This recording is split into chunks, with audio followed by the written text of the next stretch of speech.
When I left corporate, it was devastating. Yeah. There was a massive identity crisis for me. A lot of times when these positions are eliminated, there's not a lot of heads up. From the news team at LinkedIn, I'm Jessi Hempel, and this is Hello Monday. It's our show about work on our own terms. I turn 50 next month. I've been thinking a lot about this decade that I have before me, and I've been watching friends who have already gone through it, including a lot of you who are listening. And I've begun to think of it as what I'm calling 50s roulette. Hear me out.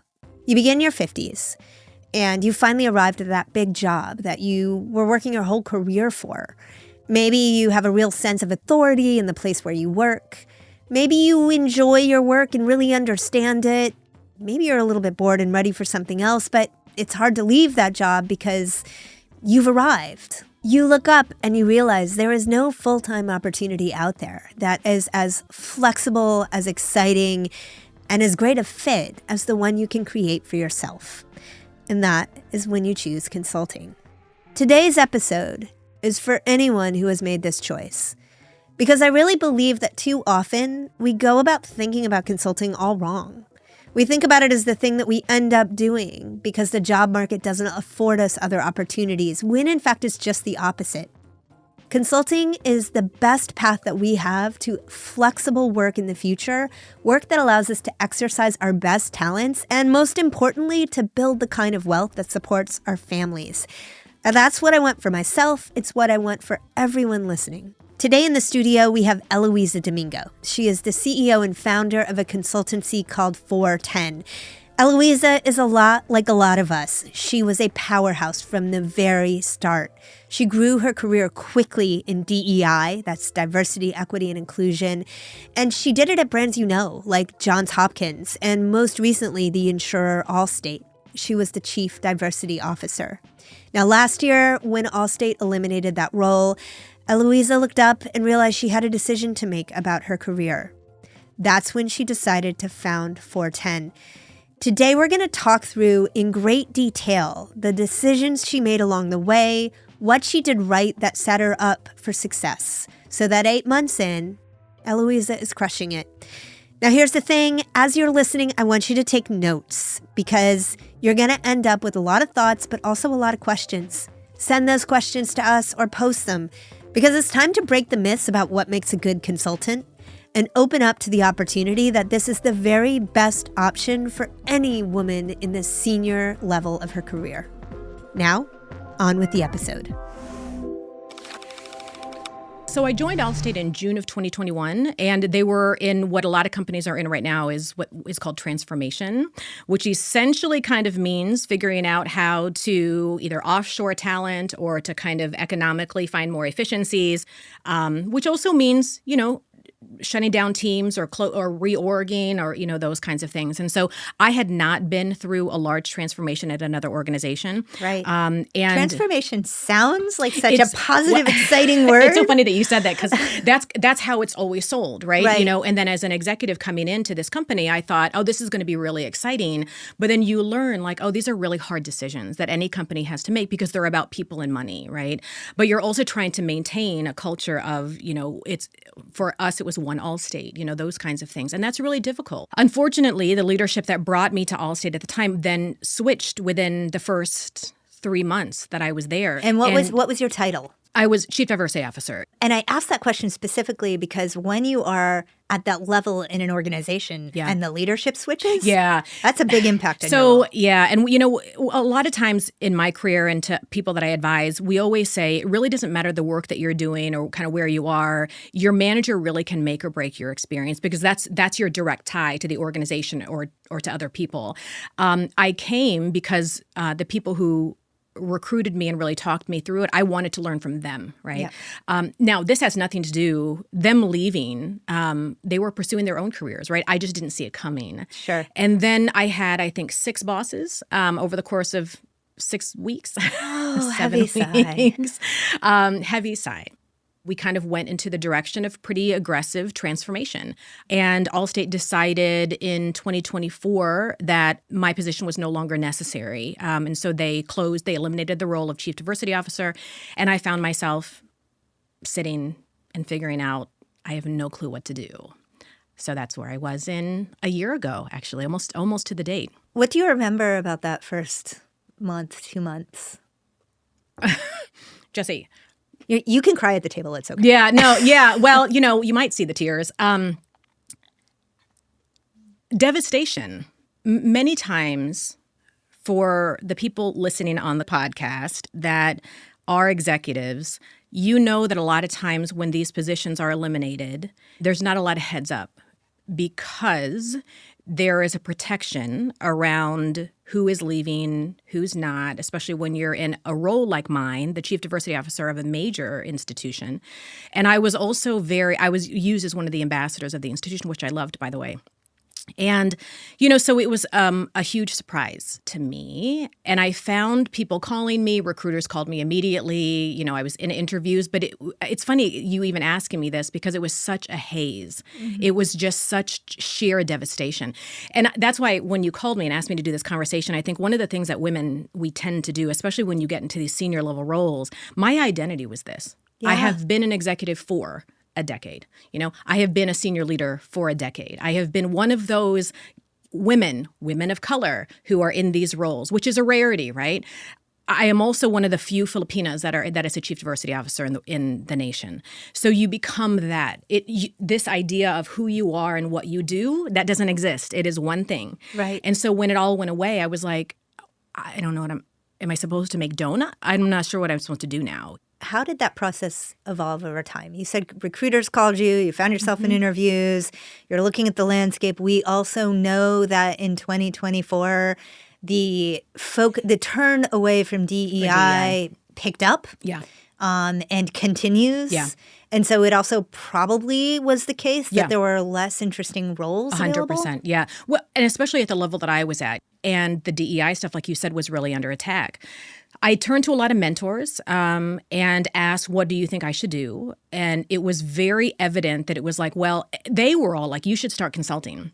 You should just do it either as a transition or call some friends, do fractional work as a chief diversity officer. But even then, I was like, right, but again, CDO roles are going away. Diversity facets are being disassembled and being absorbed somewhere else, or we're not talking about it anymore. So what is this work anymore? What am I supposed to do? Right.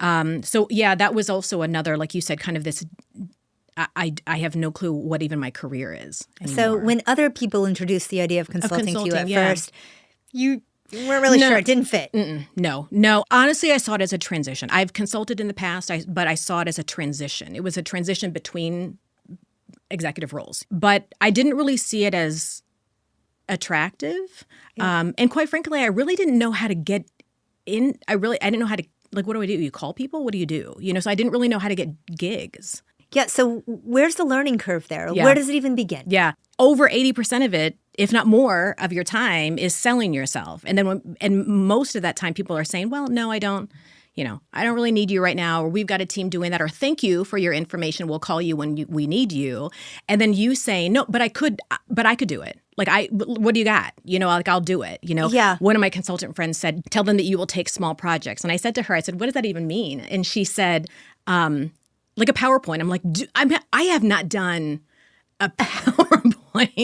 And they were like, or write a speech. I was like, I have not written someone else's speech. I think one of the things also for executive women or executives in general, we get surrounded by these people, right? And especially when you're an ambassador. I was an ambassador for all the, most of the companies that I was at. So you get a PR team, you get a media team, you get assistants, you get coordinators, you get all of these people that are around you that when you sit down at a place like this, it's all done. Right? I'm a founder and a CEO, right, of my own company. I have a website. It's beautiful, I also still had the presence, right, that I've learned over the years. There was nothing that went along with it. There was not the teams. There was not the gravitas. There was not everything that comes along with that.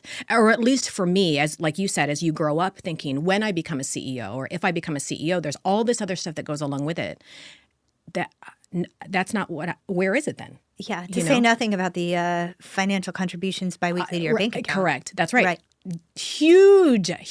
I mean, it's funny. I just did my balance sheet with my CPA. Balance sheets, when you do them, they only take a few minutes. It took me several hours of one day because I had to keep going away because it was so depressing for me to look at it. And you're right, Jessi, I've only been doing this I started in June of 2024. So, and everybody has said, of course, you are contributing more. Your input is more than what your income is.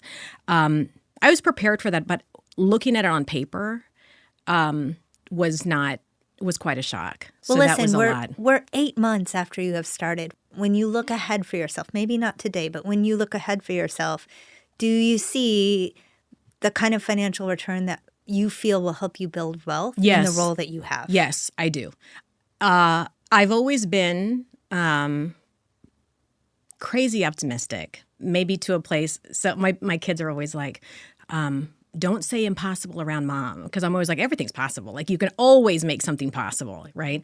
Or no is really not an option. We can always find a yes, and my kids always know that. So to me, Jessi, the answer is the same. You know, do I see a return on this? Do I see all the investment and all of the time and all of the talent and the experience that I'm bringing to this? Is this going to be fruitful in the end? Of course it is. Yeah. Of course it is. You know, and for whatever that means when we get there, the answer is yes, absolutely. So talk to me about the sales part, because I know that a lot of people are listening right now and they're thinking, I would consider consulting, but like, I am not a salesperson. A salesperson, yeah. Can you learn to be that? Yeah, you do. You know, so here's the thing. I got a lot of advice, and I didn't take it until several months after I started. Spend the money early.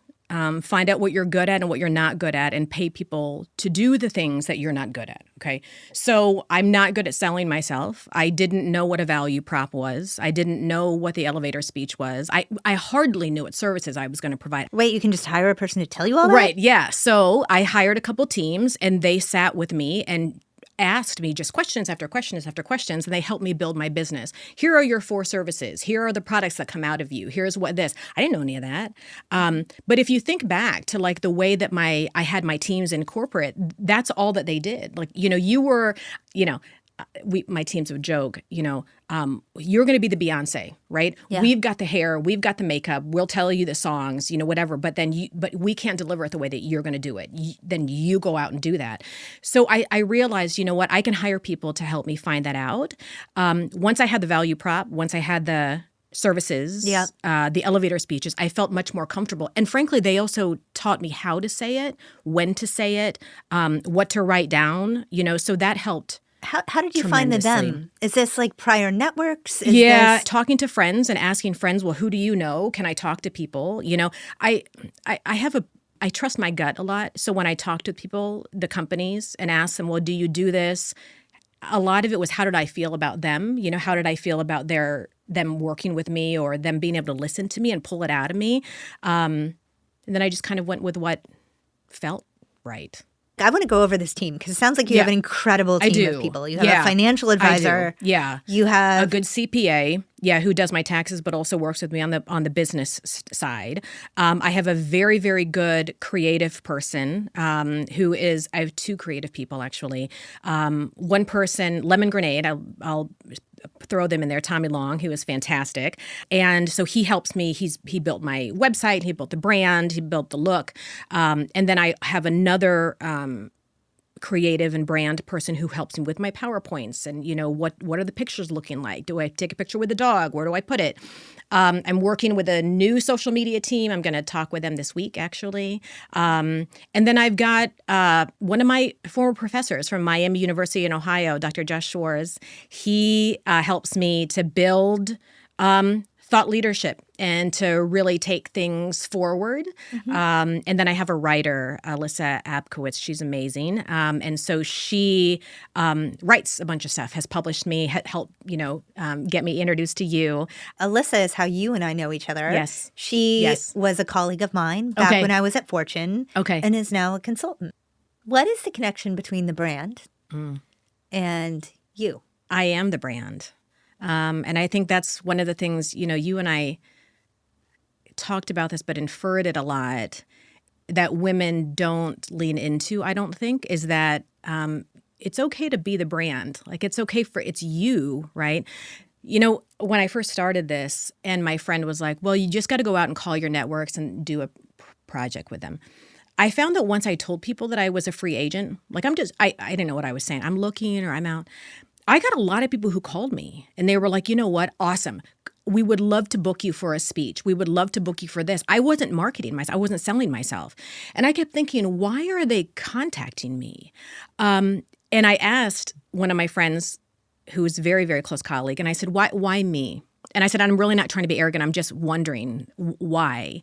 And he said, Elozia, you're a really good speaker. You're really influential when you get in front, of audiences. You've always been, whenever we give you something to say, you can take it all the way and go kind of beyond the messaging. You can get our leaders to say yes to things that we've been trying to get them to say yes to for a long time. Yeah. Why wouldn't we go with you? You also have this huge level of expertise and you have, kind of gravitas brands on your resume. Yeah. And I'm thinking, yeah, I do. Like, how did I miss that? I didn't realize that. Okay, so that's such a key insight, which is that sometimes the things that are our gifts, uniquely our gifts, we don't recognize. Yeah. We can't name. Yeah. And so it is so critical as you're starting out on this venture to differentiate yourself in the market by understanding what you're truly good at. Yeah. And your network's going to help you do that. I agree. And not only what you're good at, but what also makes, I don't want to overuse this term, but what makes you happy and what brings you joy. There's certainly these things that I think that I'm good at, but it didn't bring me joy. So for example, I know how to work with teams. I know how to influence teams. Did that make me happy in corporate? No, it didn't. Was it part of my role as a leader? Yes. Yeah. Again, would I love to just have a bunch of people who are partnering with me and moving forward? Yes, that's really where the joy comes from for me.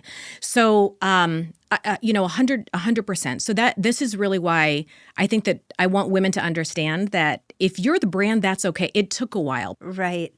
That doesn't come naturally to anybody socialized as a woman in our culture. Yeah, agreed. I want to know how you figure out how many projects to have at one time, what the right ratio is, and then how much money to charge for your services. Yeah. There was an algorithm that my financial advisor and I came up with. And he said, so here's kind of what you've got in terms of your wealth and what he always called a runway. Here's the runway that you've got, which was great because he knew my budget. We knew where the kids were going. My 17-year-olds are now applying for college, this kind of thing. So if we Not can stressful at all to have two children no, entering college the same year. It's cool. I know. It's no, cool. It's totally fine. And then he was like, this is your gap. So for us to maintain where you are and to grow where you are, can you get monthly retainers or can we fill in this gap by this much? Got it. So then I kind of went backwards and I said, okay, so if I've got, this client or I'm working with these friends or colleagues or something, how much work, is it going to take? What do they actually need from me? Could I do a keynote for this much and then fill in this gap, right? So a lot of it was algorithms, it was math, it was, having my financial advisor be very, very clear with me. Because what we were trying to do, he keeps saying, what I'm trying to do is buy you time. I underpriced myself big time. And I admit, it was a little embarrassing to me. And because I was like, I didn't realize that that's what my worth is and what my time is worth. And then I added to it. I actually added like $150 on top of it. But what was awesome, Jessi, is when I started putting that number out, it was like, yep. There was like no blinking. It was like, wow. And it was only then that I was like, oh, so you don't see I'm the one who sees the problem with it. Like you as my client or a potential client see no problem with that. Are taking this number. Yeah. Mm-hmm. Okay. So I would encourage people who are trying to figure out that number. Yeah.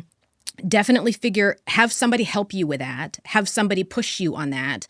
I consider myself a strong communicator, but I definitely have learned a lot throughout this time about disattaching yourself from the emotion of it. But again, and I fully admit this because I think we as women, it's okay, when I left corporate, it was devastating. Yeah. There was a massive identity crisis for me, especially in DEI. When you are attached to a brand, they tell you what to say and what not to say. Because DEI, even prior to everything that's going on, can be considered a risk for an organization. So it is managed like a risk. You say this, we don't say this. That must have been so disorienting. It was really disorienting. I remember when I did my first podcast, and it was only like maybe, I don't know, like 2 months after I left corporate. And he was asking me these questions. And I just remember how buttoned up I was. Yeah. And I was like, yes, and not, and this. And I played it back and I was like, what is this? Who am I? And I remember just keep playing it back and playing it back and playing it back. And I said, I have no opinion. And I kept thinking, how can I get my opinion back? How can I figure out kind of like what I think about diversity, like what I'm okay saying, you know? And that, I'm still learning that actually, quite frankly. But that was also something that you have to unfold when I've been in corporations for 25 years, you know? So to disassemble that and to give yourself that permission to say, well, this is my opinion. This is what I think. That's my unique point of view. Yeah. Well, so it does lead me to wonder, you know, it seems to me like the landscape for DEI work in 2025 feels bleak. Are you continuing to look at that as the future of your work? Yeah. So, you know, I always said, I wanted, at one point that's all I wanted. I wanted to be a chief diversity officer. I achieved that, right, a couple of times. I wanted to be the most accountable leader for diversity. I've accomplished that. Then when I got into the work, this work is really hard. This is hard work. It is very personal. You have to disclose a lot of who it is that you are personally, and you are constantly I don't necessarily know if it's a win-win all the time. I mean, it's not. So there was a point in my career when I said, I don't want to be a chief diversity officer anymore. I wanted to actually take my work and use it as a thread in other stuff, whether it was as a COO or as a CEO or whatever. Do I think that the field of DEI is bleak this year? No, I actually don't. And the reason why I say that is because companies who are really leaning into the DEI work, regardless of the executive orders, regardless of where our executive branch is taking us or messaging or signaling that they want to take us, those are some of the places that are looking for people like me to say, so how are we doing this work? How are you doing this work? You know, how have you done this work in the past? Also, small and medium organizations that have either closed this work, disassembled, eliminated roles, they still want to do this work, but in a different way. So they ask consultants to come in and help them figure that out. I've actually found that, interestingly, the work is actually still there and growing in a really different way. And to be able to talk about diversity, equity, and inclusion in different facets, and also, to your point, to be disattached to it. It should be, this is the objective work of it. This is the risk that you're taking. This is, you know, kind of what you're choosing to do if you're going to move forward with work. If you can present that to an organization, I've actually found that the organizations tend to be a lot more attracted to having you be a part of, you know, their move forward. Interesting. And organizations are still, for myriad reasons, looking for that competency, for that work that puts equity more front and center.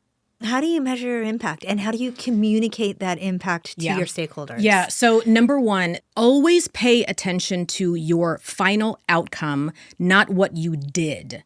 Absolutely be able to articulate that, but I don't know, that for me is the biggest thing. So that's number one.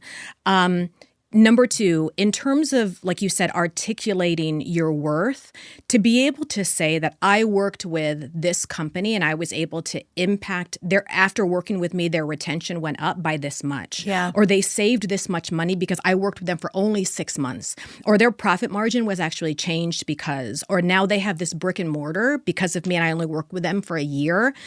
That return on investment is massive. So for you to be able to understand the verbiage, right? Right. And again, 2 things on that. Money, talk about financial impact because they are investing in your company. What is then your financial return on the investment? But then, of course, understand like, okay, so if your value is diversity and your value is equity, certainly be able to also romanticize, you know, that message. I love that. I would love to explore with you like how your sense of community has changed. So let me just tell you this. When I was in corporate, I really didn't understand the concept of networking. For me, I was very comfortable having a title. I was very comfortable having pedigree names after that title. Vice president, brand. Huge. I floated on that. very, very much. Because at the brands that I was at, Johns Hopkins Medicine, Allstate, they carry a lot of gravitas. When you're in a room and you have an executive title with that, you automatically kind of find yourself at a table. Yep. I took advantage of that, and I also took it for granted. And so then once I left, I remember my coach said to me, "You've got about 3 months before that all dies off." This coach sounds tough love. Who's great, by the way. That's the kind of coach I needed. That was really hard. You talk about selling. I just started contacting people on LinkedIn, actually, and I would find like titles. And I'm like, I was so clumsy, and I was so like, hi, I'm the former blah blah.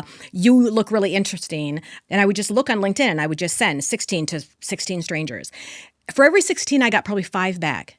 And I would start just doing Zoom calls, right? For every 5 Zoom calls, I would say probably 0.5 of those led to another call. And then I would learn from them. And I found that the entrepreneurs that are out there are so hungry to talk about it, to talk about not having money, to talk about not knowing where the next paycheck is coming from, to talk about like, how did you sell that? Like, where did your website come from? Did you do it yourself? Talking about who did your PowerPoint, talking about that kind of stuff was a really amazing community. And so I just kind of kept growing, and then they would introduce me to their friends and I would introduce them to mine. And over the course of 2024, that was probably the number one thing that came out of it, was a network of entrepreneurs that were facing the same thing as me.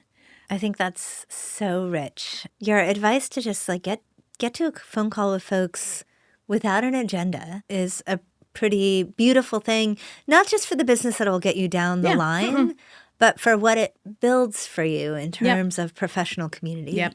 I would love to hear you describe what your North Star is. My North Star is to be seen as a go-to for pulling the thread of diversity, equity, and inclusion into everything that it is that you do in a company.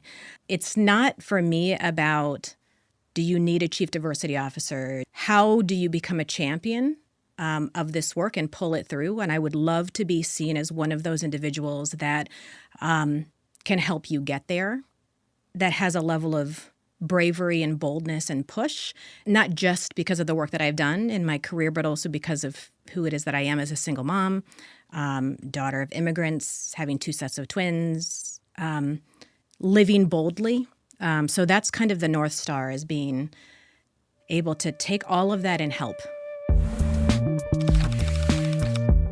That was Eloiza Domingo, the founder and CEO of the consultancy FourTen. Check her out on LinkedIn. And there's so much to take away from this episode, folks. First, start with this. Particularly if you have just come out of a really big role, you're probably going to have to take a little while to find your own point of view and your expertise, separate from what the company asked of you. It's really important. You can't overstate that. So take the time to understand yourself. And second, a lot of people think, well, I don't want to be a consultant because I'm not entrepreneurial or I'm not a salesperson. You don't have to be. You simply need to understand the full context of the role. Take the time to learn how to do it and to bring in the people who can do the pieces that you don't want to do. Now, there is so much more to talk about here, and we're going to do that on office hours this week. So I hope you'll join us on Wednesday afternoon at 3 p.m. Eastern. As always, I will go live with our senior producer, Sarah Storm, from the LinkedIn news page. If you know somebody in the midst of making this transition right now, send them the episode. It can be a great place to start a conversation. Thanks for joining us this week. We'll see you right back here in the studio next Monday.